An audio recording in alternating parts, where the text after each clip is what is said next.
পেরোলাম, এখনো 90 কিলোমিটার দেখাচ্ছে দামিনী ঘাট।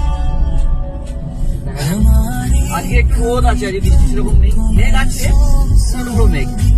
তো যদি দামিনী ঘাটে কোনো মেঘের কভার থাকে, যেমনটা ওয়েদার ফোরকাস্টে লিখেছিল 98%, খুব ভালো হয়, দেখা যায়।